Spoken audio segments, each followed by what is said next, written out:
నమస్కారం అండి. Doctor V Balakrishna Reddy sir, PSC hospital medical officer. గత 3 సంవత్సరాల నుండి ఇక్కడ సర్వీసెస్. నీ పేరమ్మా? దుర్గాబాయి సార్. దుర్గాబాయి. 3 years నుంచి చేస్తున్నాను సార్. ఓకే అమ్మా. ఏం చేస్తావు మనం? నేను medical officer sir. Medical officer. నువ్వమ్మా? Staff nurse. పేరు Suvarna sir. Suvarna drum friends. ఇంకేంటమ్మా, ఏంటి చెప్పండి. సార్ మన పిహెచ్సి హాస్పిటల్ పరిధిలో 35,000 జనాభా ఉంది సార్. మనకు 8 ఆయుష్మాన్ ఆరోగ్య మందిరాలు ఉన్నాయి సార్. మనకు యావరేజ్గా రోజుకి 70-80 ఓపీ నమోదు అవుతుంది సార్. 70-80 ఉంటుంది సార్. ఇన్పేషెంట్స్ నెలకి 100 మంది పైన పైచీలు అవుతాయి సార్, అడ్మిషన్స్ అవుతుంది సార్ మనకు. 100 మంది ఇన్పేషెంట్స్. తర్వాత మన పిహెచ్సిలో డెలివరీస్ బాగా అవుతాయి sir. And average 30 to 40 normal deliveries అవుతాయి సార్. నెలకు అవుతాయి సార్. తర్వాత యావరేజ్ ఒక డెలివరీ ఉంటుందా? 30-40 అంటే ఒకటి కంటే ఎక్కువ ఉంటాయి. యాక్చువల్లీ మనకు సంజీవిని సర్వీసెస్ 1 week నుంచి మనం ఇస్తున్నాం సార్. ఓకే. దాని గురించి నువ్వు ఇక్కడ రిసెప్షన్ అయ్యేది దగ్గర ఇక్కడ నుంచి కోఆర్డినేట్ చేస్తారు. ఓకే. నువ్వు గవర్నమెంట్ నుంచా ప్రైవేట్ నుంచి వచ్చేప్పుడు? గవర్నమెంట్ ట్రైనింగ్ అయ్యావు. Okay sir. With your permission మనకు వీపాడ్ రూమ్లో కేస్ ప్రజెంటేషన్ ఉంటుంది సార్. నమస్కారమ్మా. నమస్కారమ్మా. రండి, కూర్చోండి. ఏం చెప్పండి. సత్యవతి డాక్టర్. ఎక్కడమ్మా? డిఎంహెచ్ఓ. Deputy DMHO. ఓకే. ఈరోజు ఒక లెర్నింగ్ సెషన్ సంజీవని ప్లాట్ఫామ్ మీద లెర్నింగ్ సెషన్ ప్లాన్ చేశాం సార్. ఎక్స్చేంజ్ ఆఫ్ నాలెడ్జ్ కూడా ఉంటుంది సార్. దీంట్లో పార్టిసిపేట్ చేయడానికి గైనకాలజిస్ట్ ఉన్నారు, పీడియాట్రిషియన్స్ ఉన్నారు, అలాగే మెడికల్ ఆఫీసర్స్ ఫ్రమ్ 7 PHCs ఉన్నారు సార్. వాళ్ళు కూడా వాళ్ళ experiences, same kind of experiences face చేశారు. సో దీనికోసం ఈ ఒక కేసు గురించి డిస్కస్ చేయాలనుకున్నాం సార్. ఇది ఒక కాంప్లికేటెడ్ డెలివరీ కేసు. హాస్పిటల్ PHCలో మా డాక్టర్ బాలకృష్ణ గారు డెలివరీ చేసి మదర్ని బేబీని ఇద్దరికి సేఫ్గా డిశ్చార్జ్ అయ్యేటట్లు చేశారు సార్. యాక్చువల్లీ ఈ కేసు రీసెంట్గానే జరిగింది సార్. జూన్ 12వ తారీఖున ఒక 9 నెలల గర్భవతి కడుపు నొప్పిగా ఉంది అని రాత్రి పూట వచ్చింది సార్ ఇక్కడ PHCకి. స్టాఫ్ వెంటనే ఆమెను పరీక్షించి ఆమెకు ఇప్పుడిప్పుడే కాన్పు నొప్పులు మొదలైనవి, అంటే అర్లీ లేబర్లో ఉంది అని చూసి అడ్మిట్ చేసుకున్నారు సార్. ఆ సమయంలో ఆమె కండిషన్, బిడ్డ కండిషన్ అంతా బాగుంది సార్. తర్వాత ఆమెకు గ్రాడ్యువల్గా మెల్లమెల్లగా కాన్పు నొప్పులు ఎక్కువ అవుతూ వచ్చినాయి సార్. 12 గంటల సమయంలో ఆమెకు మెంబ్రెన్స్ రప్చర్ అని చెప్తాం సార్, అంటే ఉమ్మనీరు బయటకు వచ్చింది. సో ఆ ఉమ్మనీరు మామూలుగా అయితే కలర్లెస్ ఉంటుంది sir, light pale yellow colour ఉంటుంది. కానీ ఈమెకు గ్రీన్ కలర్లో ఉంది సార్. అలా గ్రీన్ కలర్లో ఎప్పుడు వస్తుంది అంటే పుట్టబోయే బిడ్డ తల్లి గర్భంలోనే మోషన్ పాస్ చేస్తే అప్పుడు గ్రీన్ కలర్ అయిపోతుంది సార్. ఒకవేళ during the process of delivery ఆ బిడ్డ ఆ నీళ్లు మింగితే వెంటనే ఏడవలేదు, మళ్ళీ ఊపిరి తీసుకోవడం కూడా కష్టంగా ఉంటుంది సార్. సో ఇట్లా పరిస్థితిలో మామూలుగా అయితే PHCలో డెలివరీ చేయడం కష్టం సార్, ఎందుకంటే బేబీకి పీడియాట్రిషియన్ కేర్ కావాలి కాబట్టి. సో మామూలుగా అయితే రెఫర్ చేస్తారు సార్. కానీ ఈ పర్టికులర్ కేసు రెఫర్ చేయడానికి టైం లేదు, ఎందుకంటే తల్లికి చాలా ఎక్కువ నొప్పులు వస్తున్నాయి, తొందరగా డెలివరీ అయిపోయే ఛాన్సెస్ ఉన్నాయి. సో అందుకని డాక్టర్ బాలకృష్ణ రిస్క్ తీసుకొని ఇక్కడే డెలివరీ చేద్దాము అని నిర్ణయించుకొని ఫస్ట్ అంబులెన్స్ కాల్ చేశారు సార్.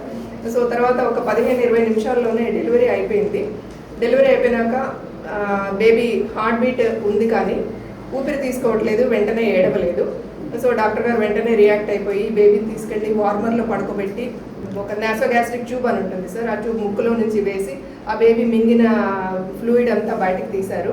అలాగే యాంబూ బ్యాగ్ అని ఉంటుంది, ఆ యాంబూ బ్యాగ్ పెట్టి రెస్పిరేషన్ బేబీ ఊపిరి తీసుకోవడానికి హెల్ప్ చేశారు. అలాగే ఆక్సిజన్ కూడా కనెక్ట్ చేశారు సార్. ఇవన్నీ చేశాక మెల్లమెల్లగా బేబీలో యాక్టివిటీ వచ్చింది, అలాగే ఊపిరి తీసుకోవడం కూడా స్టార్ట్ చేసింది, కానీ ఏడుపు మాత్రం లేదు సార్. సో మేము దాన్ని అబ్జర్వ్ స్కోర్ అంటాం సార్ బేబీ యాక్టివిటీని. సో పుట్టినప్పుడు 2 to 4 ఉంది, తర్వాత ఈ యాక్టివిటీ అంతా చేశాక 4 to 6 అయింది సార్. సో అలా ఉన్నప్పుడు ఇంతలో అంబులెన్స్ కూడా వచ్చేసింది. డాక్టర్ గారు ఇంట్రెస్ట్ తీసుకొని తను స్వయంగా బేబీని విత్ ఆక్సిజన్ తనే అంబులెన్స్లో అకాంపెనీ చేసి వెళ్ళి ఆదోని MCH హాస్పిటల్లో అడ్మిట్ చేశారు సార్. అక్కడ పీడియాట్రిషియన్ కేర్లో బేబీ బాగా కోలుకుంది. 3 days తర్వాత డిశ్చార్జ్ చేశారు సార్. డిశ్చార్జ్ అయిపోయినాక ఇప్పుడు మదర్ బేబీ ఇద్దరు వాళ్ళ విలేజ్లో క్షేమంగా ఉన్నారు. ఈరోజు 42 days సార్ డెలివరీ అయ్యి ఆ బేబీ. అచ్చా, very good. Thank you, thank you, May congratulations, Thank you, well sir. Done, thank you sir. Excellent work. So ఇప్పుడు ఇది ఒక కేస్ స్టడీ కింద ఎస్ సార్. బాగా చేశారు. పిహెచ్సి లెవెల్లో ఇంకా ఏం చేస్తే మదర్ బేబీ సేఫ్గా ఉంటారు అని గైనకాలజిస్ట్ వాళ్ళు టెలిహబ్లో ఉన్నారు సార్. వాళ్ళు వాళ్ళు మాట్లాడతారు సార్ కొన్ని. ఏంటమ్మా మీరు overall online, can you carry on now? Good evening sir, I am doctor Vishwanath sir, gynaecologist, government general hospital, Kurnool sir. Actually ఈ కేసుని అయితే మెడికల్ ఆఫీసర్ గారు చాలా బాగా కండక్ట్ చేశారు సార్. కానీ ఒక 2 points యాడ్ చేస్తాను సార్. ఇలా ఉమ్మనీరులో మనకు మెకోనియం పోతుందంటే బేబీకి బ్లడ్ సప్లై తగ్గుతుందని ఒక ఇండికేషన్ సార్. అలాంటి విషయంలో మనం ఏం చేయాలంటే మదర్ని ఎడవైపులో పడుకొని ఉంటే ఆమె ఎడవైపు తిరిగి పడుకోమని చెప్పాలి. అప్పుడు కొంచెం బ్లడ్ సప్లై బేబీకి ఎక్కువ వెళ్తుంది. నెంబర్ 2, ఒకవేళ బీపీ ఏమైనా తక్కువ ఉందా లేదో చూసుకోవాలి సార్. ఒకవేళ బీపీ తక్కువ ఉంటే ఫాస్ట్గా మనం ఫ్లూయిడ్స్ పెడితే కూడా బేబీకి బ్లడ్ సప్లై బాగుంటుంది. Okay. Good evening sir, I am doctor Nandakishore sir, paediatrician telemedicine of Kurnool sir. Particular గా ఈ కేసులో మనకు బేబీ అవుట్కమ్ 4వ రోజునే బేబీని డిశ్చార్జ్ చేయడం జరిగింది. అంటే కరెక్ట్ గా స్టెప్స్ చేయడం జరిగింది. దీంట్లో డేటా ఒక 2-3 స్టెప్స్ నేను యాడ్ చేస్తాను సార్.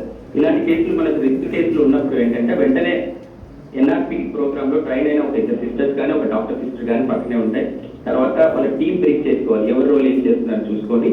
అలాగే వెంటనే వార్మర్ డెలివరీ అయ్యేదానికంటే ముందే వార్మర్ ఆన్ చేసుకొని బేబీని వెంటనే వార్మర్లో తీసుకున్న తర్వాత బేబీ పొజిషనింగ్ సరిగ్గా చెక్ చేసుకొని ఏదైనా మెకోనియం లాంటి ఏదైనా సెక్రేషన్స్ గొంతులో ఉంటే వాటిని క్లియర్ చేస్తూ తర్వాత డాక్టర్ గారు చేసినట్టుగా ఎన్టీ ట్యూబ్ సార్, అంటే నాసోగాస్ట్రిక్ ట్యూబ్, ఫీడింగ్ ట్యూబ్ అంటాము, అది వేసి యాస్పిరేషన్స్ అంతా తీసేసి అప్పటికి కూడా ఊపిరి సరిగ్గా తీసుకున్నట్లయితే బ్యాగెడ్ మాస్క్ ద్వారా మనం బయట నుంచి రెస్పిరేషన్స్ ఇస్తాము.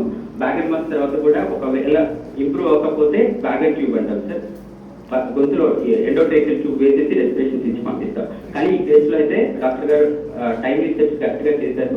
అండ్ ఈ రోజు మనం బేబీ డిశ్చార్జ్ చేయగలుగుతాం సార్. కాబట్టి ఈ స్టెప్స్ అన్ని పర్ఫెక్ట్ గా జరిగాయి ఈ కేసులో. Okay, then anybody wanted to say anything? ఇప్పుడు ది కేస్ స్టడీ ఫర్ అందరికీ బాలకృష్ణ గారు ఇమ్మీడియట్గా యాక్ట్ చేయడం, దానిపైన బేబీ సేవ్ కావడం, ప్రొటెక్ట్ చేయడం, ఎలాంటి డిజబిలిటీస్ లేకుండా దీన్ని ఒక టైమ్లీ యాక్షన్ వల్ల కానీ అదే మరిగా తన రెస్పాన్సిబిలిటీ తీసుకోవడం కానీ రెంటి వల్ల కూడా చాలా వరకు సేవ్ చేయగలిగారు. చాలా మంచి పని. దీనిపైన మీరందరూ వాల్యూ అడిషన్ ఇచ్చి ఇలాంటి నాలెడ్జ్ని కేస్ స్టడీస్ కింద తీసుకొని వాల్యూ అడిషన్ కూడా చేసి ఇంకా ఏం చేస్తే బాగుంటుంది అలాంటి సూచన కూడా ఇచ్చిన తర్వాత అవి కూడా అప్డేట్ చేస్తే రేపు ఎప్పుడైనా ఇలాంటి కేసులు వచ్చినప్పుడు దిస్ ఈజ్ ది నాలెడ్జ్ కంటిన్యూస్గా అప్గ్రేడేషన్ చేసుకోవడం. ఎవరికైనా ఇలాంటి కేసులు వచ్చినప్పుడు వాళ్ళు ఇమ్మీడియట్గా దీన్ని ఒక ఎగ్జాంపుల్గా తీసుకొని రెఫరెన్స్గా తీసుకొని వాళ్ళు కూడా యాక్ట్ చేస్తూ వస్తే further and further knowledge update అవుతుంది. One is global best practices తీసుకోవడం, అవన్నీ మనం స్టడీ చేయడం, దానిపైన మనం ప్రాక్టికల్గా టైం టు టైం యాడ్ చేసుకుంటూ ముందుకు పోతే the best way we can deliver results. I'm very happy. This is where ఈరోజు మీకు సంజీవిని ప్రాజెక్ట్ ఏంటంటే ప్రపంచంలో ఉండే నాలెడ్జ్ ఇక్కడికి తీసుకొచ్చి టెక్నాలజీ కూడా ఉపయోగించి టైమ్లీ హైబ్రిడ్ మోడల్లో ఒక పక్క ఫిజికల్ ఒక పక్క వర్చువల్ ఇలాంటి కన్సల్టేషన్స్ పెట్టుకొని మనం ఎక్కడికక్కడ వాల్యూ అడిషన్ చేసుకుంటూ ముందుకు పోతే రేపు రాబోయే రోజుల్లో చాలా వరకు నాలెడ్జ్ మన దగ్గర ఇన్ హౌసే ఉంటుంది. కేస్ స్టడీస్ ఉంటాయి. It will be proven knowledge for రేపటి నుంచి మనం ఏది చేయాలన్నా కూడా ఒక ప్రూవన్ నాలెడ్జ్ ఉంటుంది. నేను కూడా ఆలోచించేది 5 కోట్ల మంది ప్రజలు ఉన్నారు. మన దగ్గర ఒక 70-80 లక్షలు వల్నరబుల్ పేషెంట్స్ ఉన్నారు. ఇలాంటి రెగ్యులర్గా వచ్చేటివి డెలివరీ కేసెస్ కానీ ఇంకా చైల్డ్ వెల్త్ కానీ మెటర్నిటీ కానీ సో మెనీ డీటెయిల్స్ అని వస్తాయి. వీటన్నింటిపైన డాక్టర్స్ కూడా వినూత్నంగా క్రియేటివ్గా మీరు ఆలోచించి ఎప్పటికప్పుడు కానీ మీరు టెస్ట్ చేయగలిగితే which is working which is not working, ఇంకా బాగా చేయాలంటే ఏం చేసి ఉండాలి, అలాంటి ప్రూఫ్ ఆఫ్ కాన్సెప్ట్ కూడా తీసుకొని యాడ్ చేయాల్సిందిగా నేను కోరుకుంటూ వండర్ఫుల్ ఎక్స్పీరియన్స్. నేను కూడా దీన్ని స్టడీ చేస్తున్నాను. నెలకొక రోజు ఈ పనే పెట్టుకున్నాను. సంజీవని ప్రాజెక్ట్ని ప్రమోట్ చేయడం, పాపులేషన్ మేనేజ్మెంట్ రెండు కూడా లింక్ చేసుకుంటూ ఒక best state on health care, ఎక్కడ కూడా మనకి ఇబ్బందులు లేకుండా చేయడానికి. Money is not the issue, money save చేయొచ్చు. ఎందుకంటే ఈరోజు అన్నెసరీ ట్రీట్మెంట్ కానీ మెడికేషన్ కానీ టూ మచ్ అయిపోయింది. దానివల్ల హెల్త్ కూడా డిట్రియేట్ అవుతుంది తప్ప హెల్త్ ఇంప్రూవ్ కాదు. అందుకే predictive, preventive and curative balance చేసుకొని ముందుకు తీసుకుపోవాల్సిన అవసరం ఉంది. Excellent experiment. థ్యాంక్ యూ అనండి. సబ్మిషన్ సార్, తల్లికి మదరు వన్ టెస్ట్ చేస్తాం, వాళ్ళ తల్లి. ఏంటమ్మా నీ అనుభవం ఏంటమ్మా? చెప్పమ్మా తల్లి. నమస్కారం అమ్మా, చెప్పమ్మా, గట్టిగా మాట్లాడు.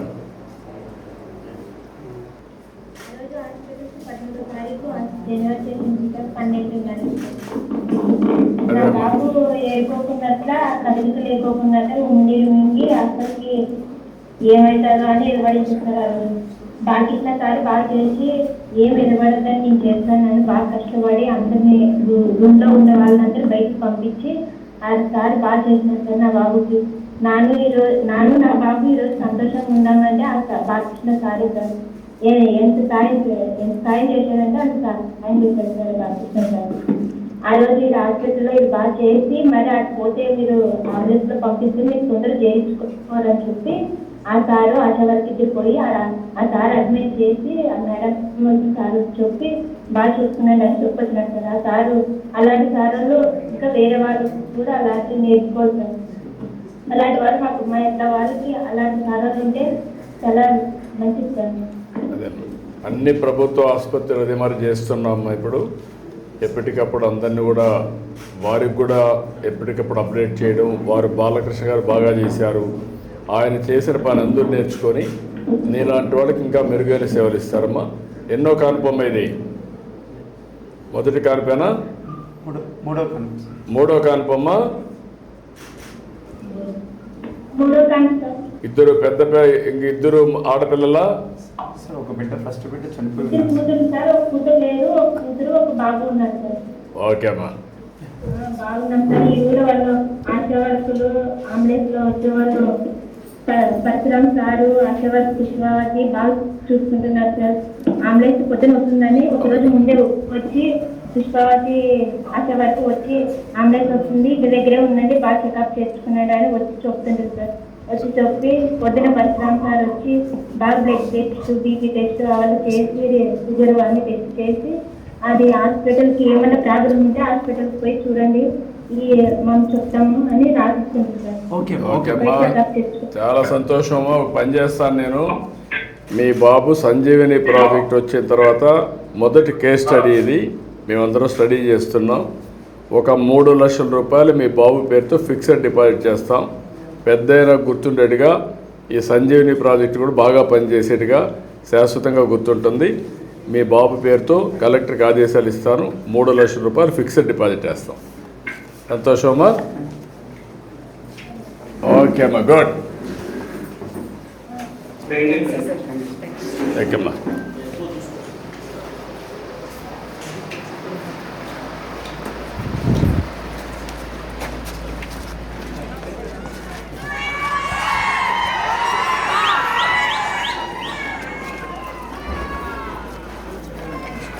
చెట్లు కూడా బాగా పెట్టండి. మీరు పెట్టారా? ఎవరు పెట్టారు ఈ మొక్కలు? మేమే నాటుతాం.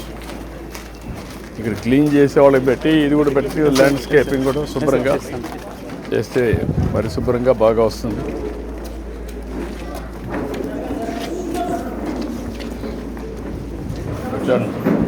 కూర్చోండమ్మా. ఏంటమ్మా? గుడ్.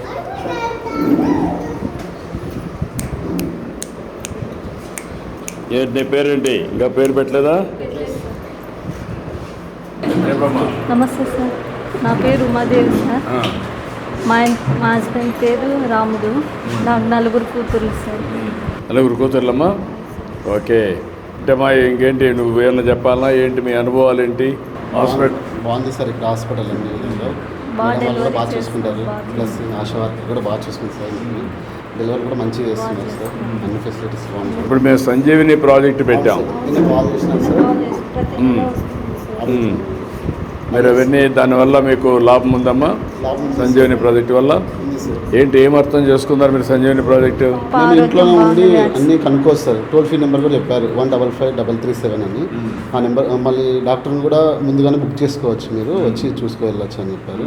తర్వాత పాప వెయిట్ అడిగారు సార్. తర్వాత వచ్చి పిల్లలు ఇంత ఇంజక్షన్లు ఏమి వేసారు, ఎలా ఉంది అన్నీ అడిగారు సార్. అంతా బాగుంది సార్.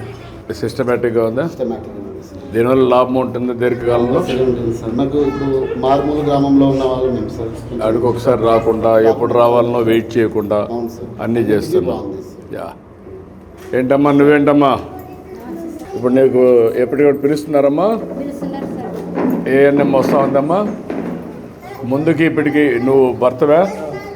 ఏంటి చెప్పు, ఎన్నో కాన్పు? 5వ కాన్పు సార్. 5వ 5వ కాన్పు. కాన్పు. ఫస్ట్ బాబు చనిపోయినాడు సార్ డెలివరీ అయినాక. కర్నూలులో కాన్పు డెలివరీ. మరి తర్వాత పాప సార్. మరి తర్వాత బాబు చనిపోయినాడు సార్. మరి తర్వాత పాప మళ్ళీ ఇప్పుడు ప్రెగ్నెన్సీ ఎన్నేళ్ళు సార్. ఇప్పుడు ఈ నువ్వు కాన్పుల అనుభవం ఉంది కదమ్మా, అప్పటికి ఇప్పటికి డిఫరెన్స్ ఏంటి సంజీవనిలో? బాగుండదు సార్. అన్ని ట్రీట్మెంట్లు అన్ని సంజీవని గురించి అన్నీ చెప్తున్నారు. అన్నీ ఏమేమి తీసుకోవాలో అన్నీ ఆరోగ్యంగా అన్నీ చెప్తున్నారు సార్. ఈ ప్రాజెక్ట్ వల్ల కొంచెం బెటర్గా అయిందా? బాగుంది సార్. అంటే నువ్వు కూడా బాధ్యత తీసుకుంటున్నావా? ఆవిడ బాధ్యత నీకు కూడా బాధ్యత ఉందా? ఇద్దరు కలిసి చేసుకుంటున్నారా? గుడ్, ఐఎమ్ వెరీ హ్యాపీ అమ్మా. చాలా సంతోషం. ఈ ప్రాజెక్ట్ని పెద్ద ఎత్తున తీసుకున్నాం, సక్సెస్ కావాలి, చేద్దాం. కూర్చో. నువ్వేంటమ్మా? ఏంటి బాబు? ఏంట్రా ఎట్రా ఎట్రా రారా. నీ పేరేంటి? నీ పేరే? నువ్వు బాయాడిగా ఉన్నావురా. నువ్వు బాగా మాట్లాడుతున్నావు. స్కూల్కి పోతున్నావా? ఎల్కేజీనా, యూకేజీనా, ఫస్ట్ క్లాసా? First class. బాగా చెప్తున్నారా? వాళ్ళకి తెలియదురా, వాళ్ళు నవ్వుతున్నారు. నువ్వు బాగా చెప్తున్నావు. గుడ్. ఈ గుడ్. 1, 2 వచ్చినా? ఎన్ని వచ్చినాయి? 2. 2. గుడ్. 2 వచ్చాయి నీకు. గుడ్. ఏంటమ్మా నీ అనుభవాలేంటి?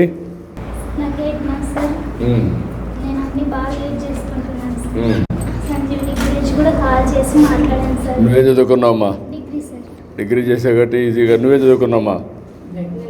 చదువుకోలేదు, బాగానే నీకు అర్థమవుతా ఉంది. సంజీవిని ఫోన్ చేయడం ఎన్ని? నువ్వమ్మా 10th క్లాస్. బట్ ఫోన్ చేసుకోవడం, చూసుకోవడం, మెసేజ్లన్నీ. ఇప్పుడు దీంట్లో యోగా ఏమైనా మీరేమైనా ప్రాక్టీస్ చేస్తున్నారమ్మా? యోగా కానీ చేస్తున్నావమ్మా? నువ్వు కూడా చేసావమ్మా? నువ్వు చేస్తున్నావమ్మా? నువ్వు చేస్తున్నావా? చిన్న చిన్న యోగాసనాలు ఇవన్నీ కూడా చేసుకోవడం. ఇప్పుడు సి సెక్షన్ కాకుండా నేచురల్ ప్రాసెస్లోనే రావాలి. చెప్తున్నారు సార్. అది వస్తుంది. మీ భర్త కూడా ఇంట్రెస్ట్ తీసుకుంటున్నాడా? బాగా చేస్తారు. లేదంటే అదని కట్టేసి పెట్టాలా ఎందుకంటే? డిపార్ట్మెంట్లోనే చేస్తున్నారు సార్. బాగా చెప్తున్నారు సార్. అదేమ్మా. గుడ్. అందరూ కలిసి డిస్కస్ చేసుకోవడం, మాట్లాడుకోవడం అన్నీ జరుగుతున్నాయి. భార్య భర్త ఇద్దరు కలిసి. ఓకే. అది యాక్చువల్గా ఉమ్మడి కుటుంబం సార్. దాంట్లో బాగా అన్ని యూజ్ చేశాను. మీ కుటుంబంలో ఎవరు ఉంటారమ్మా? మీకు నాన్న కావాలమ్మా? నానమ్మ ఉన్నారు సార్. నానమ్మకి 5 మంది. ఓకే. మీరు ఎంతమంది కుటుంబంలో? 26 members. 26 మంది ఉన్నారు. వెరీ నైస్ అమ్మా. చాలా పెద్ద కుటుంబం అయితే. అందరూ కలిసి ఒకటిగా ఉంటారా? కలిసి ఉంటున్నాం సార్. ఒకే కిచెన్. ఇద్దరు హైదరాబాద్లో ఉంటారు సార్. మా అమ్మ 3 ఫ్యామిలీస్ ఇక్కడ మండిగా. ఓకే అమ్మా. మీరు ఎంతమంది అమ్మా మీ కుటుంబంలో? మీ ఇద్దరైనా భార్య భర్తనా?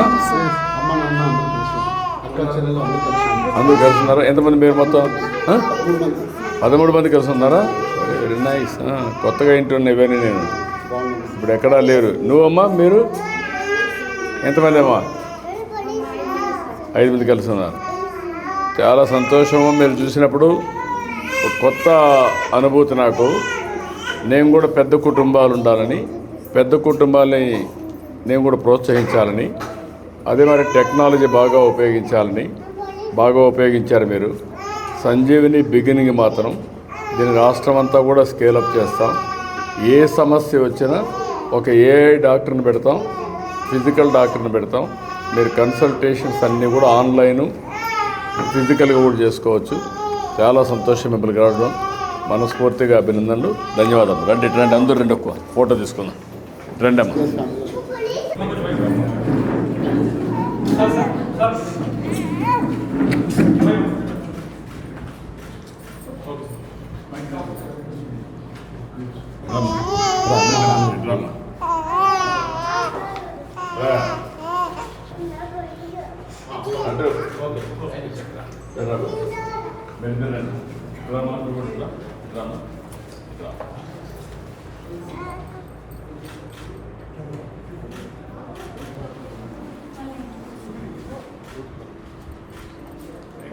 రండి, ఇద్దరు రండి.